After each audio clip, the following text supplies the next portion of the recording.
Hello and welcome back to my channel guys. और आज की वीडियो में हम बात करने वाले हैं कि अगर आप दुबई में रहते हो, यूएई में रहते हो और आपका दुबई में पासपोर्ट खो जाता है, if you lost your passport in Dubai then what to do and how to do.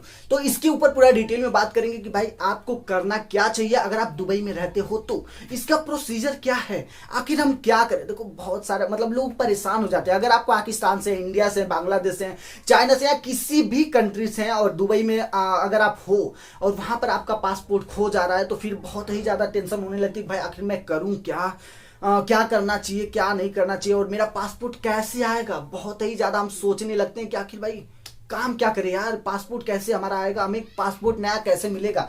तो सारा प्रोसीजर मैं इसी वीडियो में बनाने वाला हूं। तो अगर आपने चैनल अभी तक सब्सक्राइब नहीं किया तो चैनल को सब्सक्राइब कर लो, क्योंकि इस चैनल पर आपको पासपोर्ट से रिलेटेड एंड जो भी आपको टेक्निकली प्रॉब्लम होती है उसका सोल्यूशन मैं आपको दे देता हूं। तो सबसे पहले जब भी आप दुबई जा रहे हो या फिर टूरिस्ट वीजा पर या फिर वर्क वीजा पर, किसी भी कोई भी आपका वीजा का परमिट लगा हो, जिस वीजा पर भी आप जा रहे हो, अगर आप दुबई पहुंच गए तो सबसे पहले आपके पास वीजा और पासपोर्ट तो आपको पता है कंपलसरी है। तो अगर पासपोर्ट खो जाता है तो आप सबसे पहले क्या करें। तो देखो, अगर आपका पासपोर्ट खो जाता है तो सबसे पहले आप जहां भी आपका पासपोर्ट खोया है वहां पर आप लोकल स्टेशन में जाओ, लोकल पुलिस स्टेशन जाओ, वहां पर उनसे बातचीत करो। लोकल स्टेशन जाओ, वहां पर बातचीत करो और एफआईआर एक दर्ज करो, एक रिपोर्ट लिखवाओ और एक रिपोर्ट का कॉपी जो है अपने साथ रखो, जेरोक्स हो या फिर ओरिजिनल, वो जो भी आपको देते एक अपने साथ रखो। एक डॉक्यूमेंट हो गया आपके पास। अब आगे का प्रोसीजर, आपका पासपोर्ट खो गया है तो आपने अपने पासपोर्ट का जो है जेरोक्स कराकर निकाला ही होगा पहले। तो जेरोक्स बहुत ही ज्यादा जरूरी है, आपका पासपोर्ट नंबर वगैरह क्योंकि उस पर लिखा होता है। अगर आपके पास वो सारी चीजें हैं, जेरोक्स वगैरह है, तो मुझे नहीं लगता है कि बहुत ही ज्यादा आपको इश्यू होगी।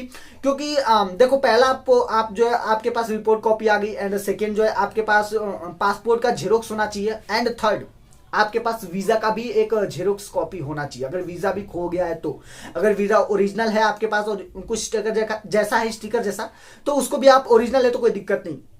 बट वीजा, अगर वीजा एंड पासपोर्ट दोनों खो गया तो वीजा का भी आपके पास जेरोक्स होना चाहिए, क्योंकि ये आइडेंटिफाई करता है कि हाँ भाई आपको इस कंट्री में इतने दिन से इतने दिन तक रहने की जो है परमिशन मिली है लीगल तरीके से। और यहाँ पर आप दुबई में यहाँ टूरिस्ट वीजा पर आए या फिर विजिटिंग वीजा पर आए या फिर वर्क परमिट का वीजा है, किस टाइप का वीजा आपका है इससे पता चलता है। तो पासपोर्ट का फोटोकॉपी होना चाहिए, एंड आपके पास पासपोर्ट फोटोकॉपी के बाद आपके पास वीजा का भी फोटोकॉपी होना चाहिए, एंड आप पुलिस स्टेशन से जो रिपोर्ट लिए वो रिपोर्ट का भी एक जेरोक्स आपके पास होना चाहिए। उसके बाद ये सारे डॉक्यूमेंट होने चाहिए। तीन डॉक्यूमेंट हो गए। और चौथा जो आपको जहां जाना है भाई, ये सारे तीनों डॉक्यूमेंट आप जनरली नॉर्मल सा ये तीनों डॉक्यूमेंट आप लेके जाना। और अगर आप किसी बड़ी कंपनी में वहां पर काम करते हो तो कंपनी से एक लेटर भी लिखवा सकते हो, लेटर भी आप साथ में लेके जा सकते हो।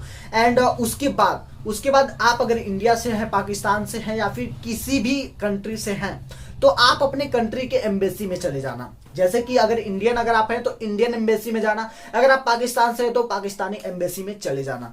वहां पर जाना, बात करना कि हाँ ये इशू है, तो वो आपसे बोलेंगे कि भाई आपने कंप्लेंट किया होगा, उसका जेरोक्स एक जो फोटोकॉपी लिए वो दे दो, पासपोर्ट का कॉपी दो एंड वीजा का कॉपी दो, एंड दैट्स इट भाई। इतने डॉक्यूमेंट वो करना होगा। और पासपोर्ट का जो भी फी वहां पर लगेगी इंडियन एम्बेसी में या फिर पाकिस्तानी एम्बेसी में, जिस एम्बेसी में भी आप हो, जहां जा रहे हो, जितना भी वीजा का पासपोर्ट का चार्ज लगेगा न्यू पासपोर्ट आने का, वो आपको उसका फी पे करना होगा अपने पास से ही। तो मैं यही आपको बोलूंगा कि आपको परेशान होने की बहुत ही ज्यादा जरूरत नहीं है भाई, बस ये सारे डॉक्यूमेंट होने चाहिए। परेशानी आपको तब बहुत ही ज्यादा हो सकती है जब आपने पासपोर्ट का भी जेरोक्स नहीं रखा हो, पासपोर्ट का भी फोन से फोटो निकालकर फोटो भी नहीं हो, तब आपको बहुत ही ज्यादा मुश्किलों का सामना करना पड़ सकता है। बट अगर आपने फोटो निकाला हो फोन से या फिर वीजा का भी फोटो फोन से निकाला हो तब कोई दिक्कत नहीं है, फोटो का आप जेरोक्स निकलवा सकते हैं किसी भी शॉप पर जाकर। बट अगर नहीं है तो भाई बहुत ही ज्यादा दिक्कत होगी। पहले तो ये वेरीफाई नहीं हो पाएगा कि भाई आप दुबई में हो, कौन सी कंट्री से, यही वेरिफिकेशन नहीं कर पाएंगे, क्योंकि आपका जो मेन डॉक्यूमेंट होता है जिसको हम बोलते हैं इंटरनेशनल आइडेंटिटी, हमारा जो कार्ड होता है, पासपोर्ट हमारा एक इंटरनेशनल आइडेंटिटी कार्ड ही है, समझ सकते हो आप। तो वो डॉक्यूमेंट अगर मेन नहीं है आपका तो थोड़ा सा दिक्कत हो सकता है, थोड़ा बहुत, ज्यादा नहीं। लेकिन अगर आपके पास उसका फोटो है फोन में या कैसे भी, तो कोई दिक्कत नहीं होगी, चाहे आप कहीं भी हों दुबई में। तो वहां पर आप अपने एम्बेसी में जाओ, बात करो, भाई पासपोर्ट आ गया, दैट्स इट। और अगर आपके माइंड में और भी कोई डाउट चल रहा हो तो आप कमेंट सेक्शन में जाओ, कमेंट करके पूछ सकते हो भाई। आपके प्रॉब्लम का सोल्यूशन देने के लिए मैं यहाँ पर बैठा हूँ। तो ठीक है, मिलते हैं भाई नेक्स्ट वीडियो में, तब तक के लिए जय हिंद जय भारत।